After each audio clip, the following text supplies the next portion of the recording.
Olá pessoal, tudo bem com vocês? Sejam bem-vindos a essa aula e nesse momento nós vamos estudar um pouco acerca de um conteúdo específico de língua portuguesa voltado para a interpretação do texto e identificar nele alguns recursos linguísticos.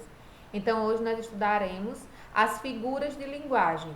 Essas figuras de linguagem, elas estão contempladas no livro didático de vocês, mas mesmo assim, caso vocês achem necessário, é importante que vocês façam anotações, façam resumo em seu caderno para que quando for necessário você rever esse conteúdo, ele esteja mais acessível, ele esteja também de forma resumida. Hoje nós vamos estudar a segunda parte desse conteúdo e vamos estudar as seguintes figuras: a elipse, zeugma, pleonasmo, polissíndeto, onomatopeia, anáfora, aliteração e a assonância. Então, essas serão as figuras que nós iremos estudar ao longo dessa nossa aula.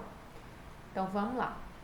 A elipse, vocês vão perceber como ela se caracteriza e vocês percebam de que forma ela vai se diferenciar do zeugma. Então, vamos prestar bastante atenção. Vejam só esses exemplos antes da gente adentrar no conceito.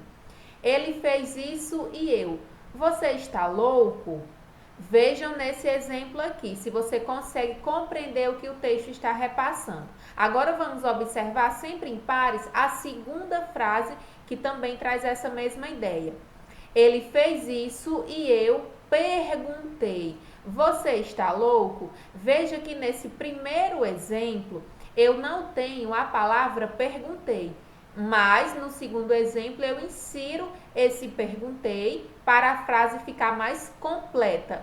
A primeira frase, apesar de não ter a palavra perguntei, você consegue compreender o sentido. Quando eu falo ele fez isso e eu. Você está louco? Eu entendo que eu estou contando para alguém como se deu determinada conversa, apesar de não ter a palavra perguntei nesse primeiro exemplo. Vamos para o segundo exemplo.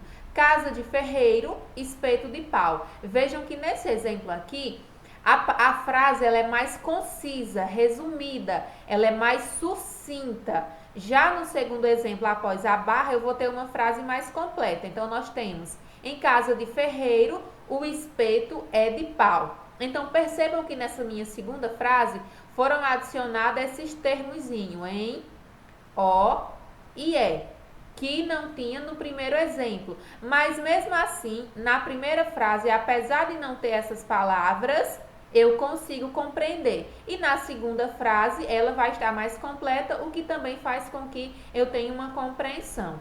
Vamos para o terceiro e último exemplo. Lúcio andava hesitante, braços cruzados.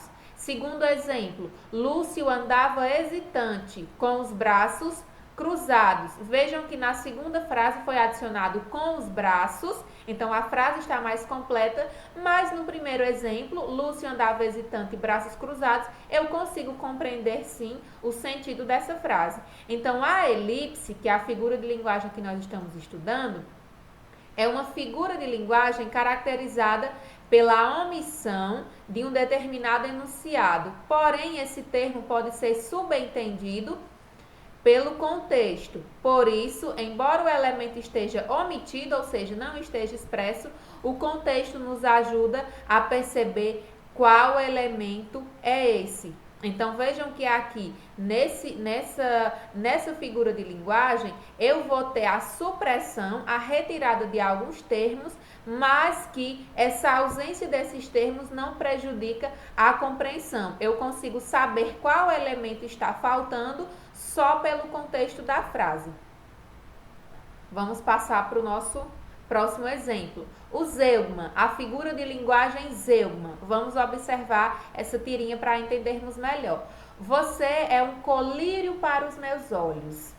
Ó, um descongestionante nasal para meu nariz. Um antiácido para meu estômago. Tem gente que não sabe quando parar. Você é um descongestionante nasal para meu nariz. Seria a forma como a frase estaria completa. Você é um antiácido para meu estômago. E vejam que aqui foi adicionado para mostrar as palavras você é nas duas situações. Aí percebam que, apesar de nessa frase eu não ter esse você é um descongestionante nasal, ou aqui, você é um antiácido para o meu estômago, eu consigo entender a frase e percebo que a palavra que poderia ser repetida aqui facilmente é esse você é. Então, o zeugma é a omissão de uma palavra pelo fato de ela já ter sido usada antes. Então, nesse exemplo de figura de linguagem, eu tenho a palavra sendo usada uma ou duas vezes, enfim, vai depender do texto, e depois ela não vai ser mais repetida, mas pelo contexto eu consigo entender qual é a palavra que foi suprimida ali. Mas observem, essa palavra ela já foi usada em algum momento no texto, na frase, ou qualquer que seja a situação em que isso vai acontecer. Então vamos só relembrar. A figura de linguagem anterior, a elipse, o termo foi suprimido, a palavra foi suprimida, mas eu consigo entender que palavra é pelo contexto. No zeugma, eu consigo entender que palavra é porque ela já foi usada. Então, essa é a diferença da elipse para o zeugma. O pleonasmo, vamos observar o exemplo. Chovia uma chuva triste de resignação. Nesse exemplo aqui, vejam que chovia uma chuva já deixa explícito a repetição das palavras. Se chovia, eu já sei que era uma chuva. Então, é desnecessário que essa palavra, esse chuva, apareça de novo. Porque se chovia, eu já vou conseguir entender que era uma chuva, tá bem? Então, o pleonasmo é essa repetição de uma palavra ou repetição de uma ideia para que ela seja reforçada. Vejam aqui, saia para fora, Rex. Ela te enxotou com um pleonasmo, impossível, ela não seria capaz. Então, o que era? Entendi, levar a saia para fora. Aí vejam aqui, saia para fora. Quando eu digo saia ou sai, eu já sei que é para fora. Então, esse saia para fora, entrar para dentro, subir para cima, descer para baixo, são exemplos de pleonasmo. Mas nem sempre esse pleonasmo significa uma informalidade na língua. Muitos autores utilizam esses recursos para reforçar uma ideia, que é esse caso aqui, chovia uma chuva triste de resignação. O autor utiliza isso de maneira proposital para reforçar a ideia. Mas na formalidade, quando nós falamos isso no dia a dia, saiu para fora, entrou para dentro, subiu para cima, desceu para baixo, isso demonstra informalidade. Então, se você for escrever um texto formal, você não vai fazer esse tipo de uso ao longo do seu texto, tá? Então, o pleonasmo é a repetição de palavra ou da ideia contida nela para intensificar o significado. Ou seja, eu vou repetir aquela ideia de forma que ele fique mais evidente, de forma que ele fique mais em evidência. Na informalidade, esses usos podem ser feitos e também na literatura, quando eu tenho a ideia quando eu me utilizo de alguma ideia, eu quero reforçá-la. Então, na literatura, se utilizar do pleonasmo, não há problema nenhum. Na oralidade também, na linguagem informal, não há problema, mas na linguagem formal, o pleonasmo não é tão adequado, porque vai ser uma redundância, de certa forma. O polissíndeto, e sob as ondas ritmadas, e sob as nuvens e os ventos, e sob as pontes e o sarcasmo, e sob a gosma, e sob o vômito. Aí vamos observar outro exemplo aqui. Mãos ao alto, se for eleitor, passe a carteira. Se for deputado, passe a mala. Se for assessor, passe a cueca. Então, esse polissíndeto nada mais é do que uma figura de linguagem que repete o uso de uma mesma conjunção. Então, percebam, polissíndeto, ele não é a repetição de uma palavra específica ou a repetição de um trecho do texto. Ele é a repetição de uma conjunção, que são esses termos que ligam orações, tá? Esse i aqui, esse si, que está aqui nessa imagem. Então, quando há repetição dessa conjunção, dessa classe específica de palavra que tem o intuito de ligar orações, vai e gerando esse efeito de intensidade, de repetição, então vai ser polissíndeto, porque eu vou ter a repetição de um síndeto, uma conjunção, um termo que liga orações, tá? Não é repetição de palavra aqui ainda. A anáfora, agora sim, a anáfora é a repetição de uma palavra ou de um trecho inteiro nas frases ou nas orações ou nos versos, tá? Então, a anáfora também é essa figura de linguagem que repete o termo, mas no caso da anáfora vai ser a repetição de palavras de outras classes gramaticais e não a conjunção como foi tratada anteriormente. Pode ser uma palavra ou pode ser um trecho de uma frase, pode ser um trechinho maior e gerando essa repetição. Assim, pensando, o tempo passa e a gente vai ficando para trás. Esperando, esperando, esperando. Esperando sol, esperando trem, esperando aumento. Desde o ano passado para o mês que vem. Então, vejam que a palavra esperando foi repetida aqui algumas vezes. Isso aqui não é erro nenhum. Na verdade, foi utilizado de maneira intencional por Chico Buarque para reforçar essa ideia de estar sempre esperando, se repetindo. Então, quando ele repete a palavra esperando, é no intuito de reforçar essa ideia de estar sempre esperando, essa ideia de estar se repetindo.